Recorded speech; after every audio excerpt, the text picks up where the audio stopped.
mouches se taisent. J'aime entendre l'écho des phrases refroidies.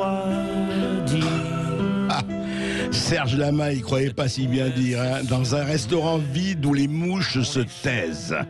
Et ça a été écrit bien avant que les restaurants soient vides depuis combien? Des mois, quelques mois, ça revient, ça repart. Et puis là, aujourd'hui, un certain nombre de restaurateurs ont décidé d'ouvrir, sans attendre effectivement la permission officielle. Et nous sommes actuellement à la Source Bleue, nous sommes en direct, en tout cas avec la Source Bleue, nous y sommes pas, mais nous sommes à Paris et avec Stéphane Thurion, qui est chef du restaurant La Source Bleue à Cuisance dans le Doubs, et il est avec Stéphane Manigold, qui lui est restaurateur à Paris, mais qui est avec lui et qui est fondateur et porte-parole du collectif Restons Ouverts. Alors Stéphane Thurion, vous avez tenu parole, vous ouvrez. Bonjour André. Bonjour. On a tenu parole, on n'a pas pu ouvrir malheureusement. Pourquoi? Parce que les forces de l'ordre m'en ont empêché, la préfecture m'en a empêché, et Stéphane m'en a empêché, m'en a dissuadé, pour la bonne et simple raison que j'ai gagné. Quoi qu'il arrive, j'ai gagné parce que si tu voyais le monde qu'il y a ici aujourd'hui, on a réussi à fédérer, on a réussi à porter la voix des restaurateurs, des artisans de France, des employés, et on a fait une déclaration d'amour à nos clients en disant « Rouvrez-nous, rouvrez nos restaurants ». Parce que si vous ne rouvrez pas demain, c'est toute une profession qui va mourir. Et moi, je suis fier de ce que j'ai pu faire. J'ai fait comme j'ai pu à mon niveau, d'accord, tout seul, depuis mon village. Ça, je sais, Stéphane, simplement. C'est-à-dire que quand vous êtes arrivé, la police était déjà là, on dit, bon, écoutez, c'est interdit, vous ouvrez pas, c'est ça. Soit vous faites votre manifestation, soit on vous embarque, voilà. Ah, d'accord. Non, mais André, oui. André, moi, je suis venu de Paris pour éviter que notre ami Stéphane Thurion ferme définitivement son établissement. Les sanctions, elles sont terribles. Et on a appelé ensemble, avec Stéphane Thurion, hier, à ne pas ouvrir, à ne pas rentrer dans l'insurrection. Nous, au fond, André, qu'est-ce qu'on aime? On aime les clients, on vous aime, vous nous manquez. Et vous nous manquez aussi, hein. Vous nous manquez aussi. Les agriculteurs nous manquent, nos amis vignerons nous manquent. Absolument. Les comédiens, la vie nous manque. Mais André, pour que Stéphane Thurion et tous les restaurateurs et tous les théâtres et tous les bars, les discothèques, les artisans puissent demain continuer à exister, alors il faut qu'on reste dans le dialogue. Et croyez-moi, le dialogue, il est rude, mais avec Bruno Le Maire, avec Alain Griset, le dialogue, il est là. Et on est à deux doigts encore de poursuivre pour que des saisonniers comme Stéphane puissent continuer d'exister. On a regardé ses comptes et c'est vrai qu'il est dans une situation qui est catastrophique, oui, difficile. Il nous en a parlé, Stéphane, déjà. Il avait fait le choix d'aller dans l'insurrection. Et je tiens à féliciter le général du Doubs. Franchement, il a été dans le dialogue, il a été extraordinaire. On a dialogué avec la gendarmerie, le préfet. Eh bien, il nous a compris, il nous a entendus. Et Stéphane, il va faire sa cuisine, il va donner plein d'amour, mais à emporter parce que ça, c'est autorisé. Oui, oui. Attends, comme je peux ouvrir mon restaurant, personne ne payera. D'accord? Parce que j'ai décidé d'offrir tout ce qu'on va donner à manger aujourd'hui. D'accord? On va faire une cagnotte et on donnera au Resto du Cœur parce qu'il y a plus malheureux que moi. Et ça, je le sais. Si tu veux me voir demain, je serai à Paris. Hein, tu m'appelles, je viens. J'ai une émission ce soir avec Stéphane et le collectif. Mais on se rappelle, simplement, juste une question. Il y a beaucoup de gens qui sont venus, Stéphane? Là, au restaurant. Regarde. Je prends le téléphone, regarde. Ah, je vois pas là, je vois pas. Ah oui, ça y est, on les voit. Oui, pas mal. Il y a le cordon des policiers, il y a vous, bravo. Oui, mais ça c'est normal, ils sont avec nous, ils sont bien. Oui, et faites bouffer les policiers aussi. Ils vont même nous aider à distribuer les repas, c'est bien. Les gendarmes, parce que nous on les aime, tu vois. Dernière question de Stéphane. Est-ce que vous croyez, vous espérez que ça va durer jusqu'à quand et vous pensez qu'il y aurait quelque chose quand? Pour vous? Qu'ils ouvrent les terrasses, qu'ils nous autorisent comme à New York à ouvrir les terrasses, nos amis de Marseille, voilà, qu'on puisse, comme en Italie, comme en Espagne, comme à New York, eh bien qu'on puisse ouvrir nos terrasses. Mais dans le dialogue, pas dans l'insurrection, André, parce que les risques, elles sont terribles. Et je vais te dire un truc, André, tous celles et ceux qui disent « Ouais, mais les mecs, faut ouvrir !» Mais moi, je veux bien faire de la sous-location de mon restaurant à ces gens-là qui ne prennent aucun risque, qui eux le prennent le risque. Mais Stéphane, en Italie, ils l'ont pris en Italie. Il y a des milliers de restaurateurs qui ont ouvert en Italie. Non, pas beaucoup. Ils ont mis un protocole, si tu veux, vert, pas de contamination. Orange, attention, fermeture 18h. Voilà. Rouge, on ferme. Non, mais attends, on est d'accord, on est pour le dialogue. Évidemment qu'il faut être pour le dialogue. On n'est pas bien pour. sûr. Bien sûr.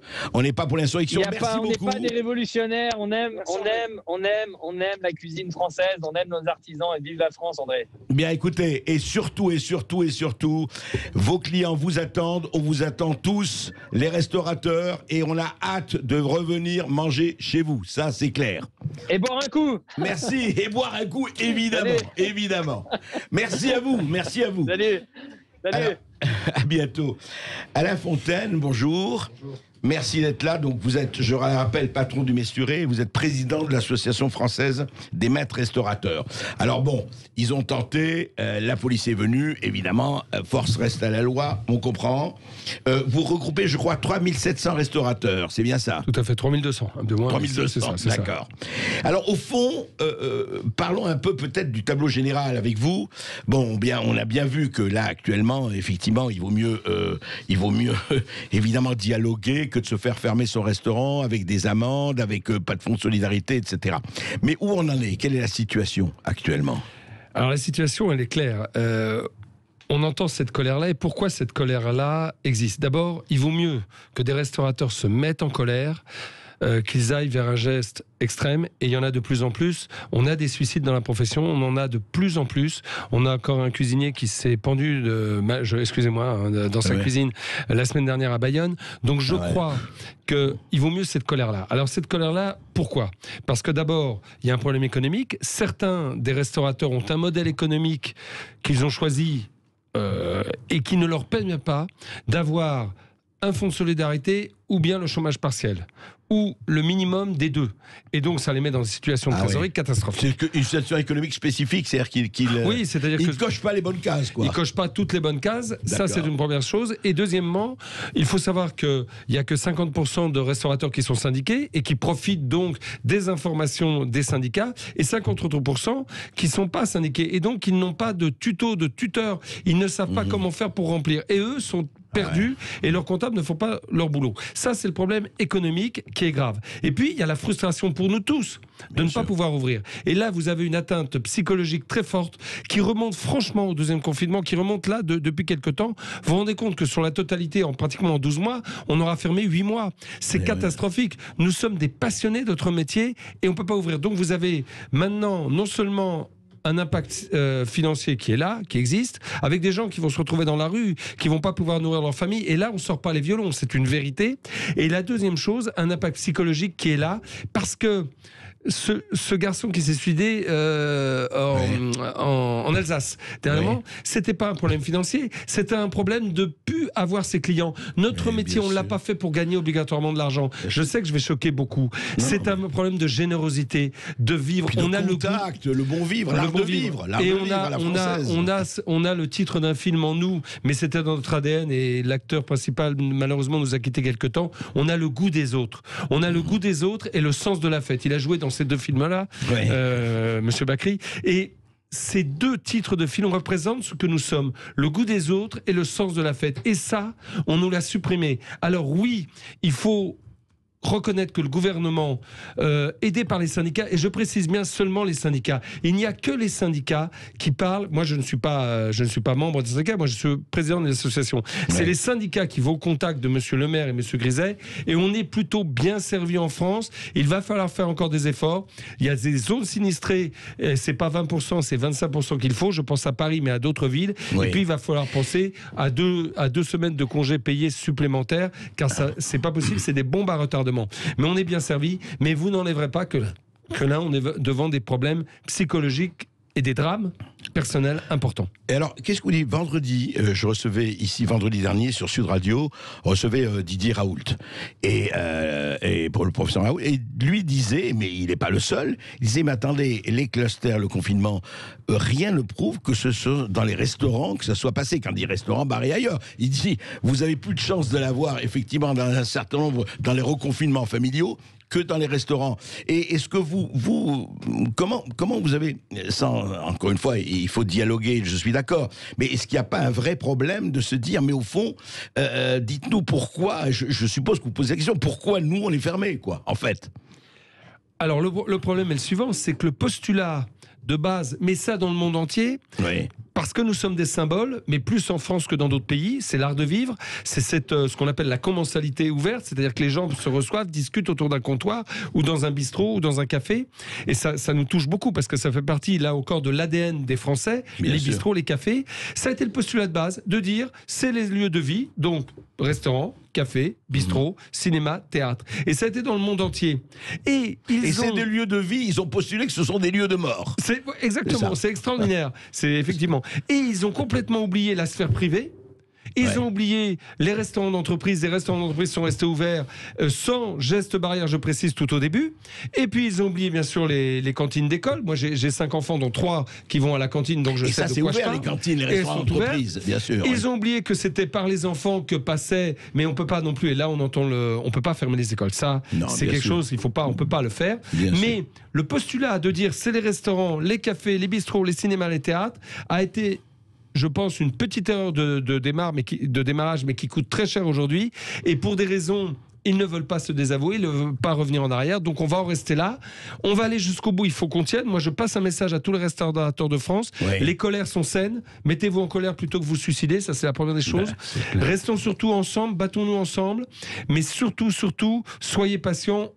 On va y arriver, il faut se battre, il faut ne pas subir, il faut survivre, faire de la vente à emporter. Moi, je ne peux pas vivre avec le chômage partiel et le fonds de solidarité, je dois ajouter la vente à emporter. Est-ce qu'il y a des restaurateurs, Alain Fontaine, là je pose la question au président de l'association, qui se disent après tout, oui mais nous on peut vivre avec le chômage partiel et ce qu'on reçoit, bon ben on verra, quand ça ouvre, ça ouvre.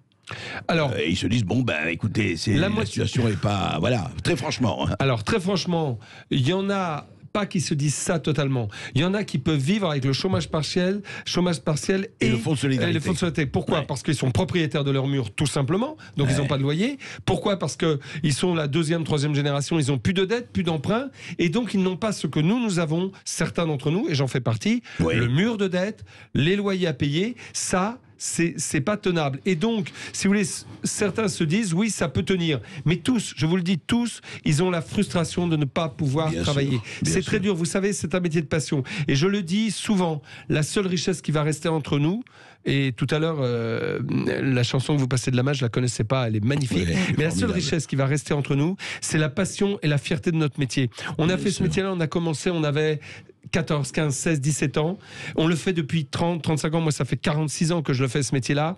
Et je sais que ce qui va me rester, je vais tenir debout. Mais la seule chose qui va me rester à la plupart d'entre nous, c'est la fierté de faire ce métier et la passion de ce métier. Mais cette richesse-là, on l'a, et par rapport à d'autres, on l'a, et c'est ce qui nous tient debout en ce moment. Et il faut le dire à tous, tenez à tous les restaurateurs en France et aux maîtres restaurateurs, je leur dis, tenez grâce à ça. La passion et la richesse de votre métier, la fierté de le faire. Tout à fait. Et pour dire et pour finir, c'est vrai que c'est tellement important et surtout ne pas arriver au stade où on va supprimer ce qui fait l'art de vivre à la française. Alors ça c'est grave, hein, ça risque. Et c'est énorme et ça, je crois que le gouvernement ne prend pas l'ampleur, la mesure de ces dégâts collatéraux qu'il y aura et successifs sur notre art de vivre qui est important, qui fait partie, il faut le dire, c'est pas un gros mot, qui fait partie aussi de la cohésion nationale. Et il n'y a pas que le vote, il n'y a pas que tout cela. Bien sûr. On est un pan... C'est une vérité, on est un pan naturel de la démocratie française, cette capacité d'intégrer dans nos bistrots, cet effaceur confessionnal, ethnique, professionnel. On est tous égaux devant un café. Et rappelez-vous ce que disait Balzac, les cafés sont le parlement du peuple. Absolument. Et je dis qu'aller au restaurant, au bistrot ou au café, c'est un référendum d'initiative populaire. Merci Alain Fontaine.